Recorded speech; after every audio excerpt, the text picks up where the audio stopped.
رب لترضى. فلما ربنا يقول ليه صلاة الفجر؟ عشان ابدأ يومي باستقبال القبلة وان اخذ المدد من صاحب المدد سبحانه، اللي هو حديث النبي صلى الله عليه وسلم، اللي حضرتك زي ما قلت ان بيقوم مخنوق ده اللي ما صلاش الفجر يقوم خبيث النفس كسلان. يا ريت حضرتك تركزين على خبيث النفس، لان طبعه الانساني غلب شرعه الرباني. طبع الانساني غلب شرعه الرباني. رقم واحد خبث الخبث الجامد كده. والثاني اجاب ربه فغلب الشرع الرباني على الطبع الانساني فصار في النخبه. صار في النخبه. يبقى ده خبيث النفس. ده خبيث النفس. وكسلان ليه؟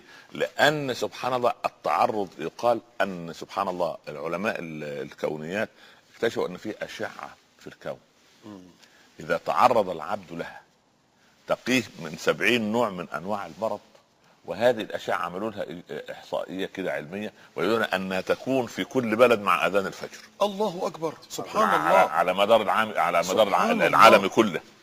العالم كله سبحان الله. وذلك تجد حتى سواء برد او حر او عندما تستقبل اليوم بصلاه الفجر تجد الامر سبحان الله العظيم. انت فعلا اصل القضيه مش نشاط الجسد، نشاط النفس.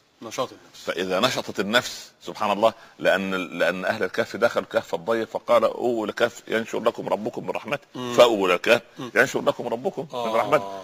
فليست بضيق المكان وانما بضيق الصدور. الله. فصلاه الفجر لان الله امر ولها منافع شتى. اخونا الدكتور صلاح يعني طيب برضو عايز يعني اعمل تركيز شويه على نقطه حضرتك ذكرتها، انك بتقول حضرتك ان احنا كل يوم مع الله نؤدي فرائض الولاء والطاعه لله، في غيرنا بيروح كل اسبوع وكلام زي ده.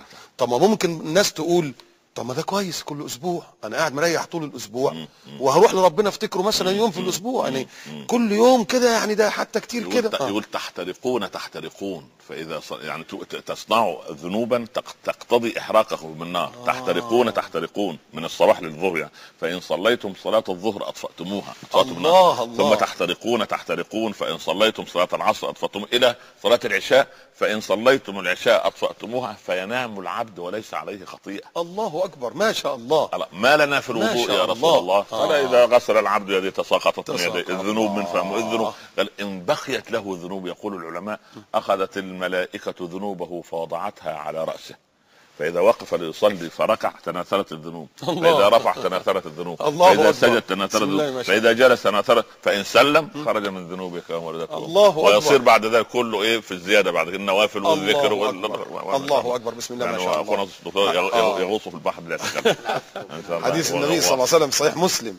الصلوات الخمس والجمعة إلى الجمعة ورمضان إلى رمضان مكفرات ما بينهن ما اجتنبت الكبائر.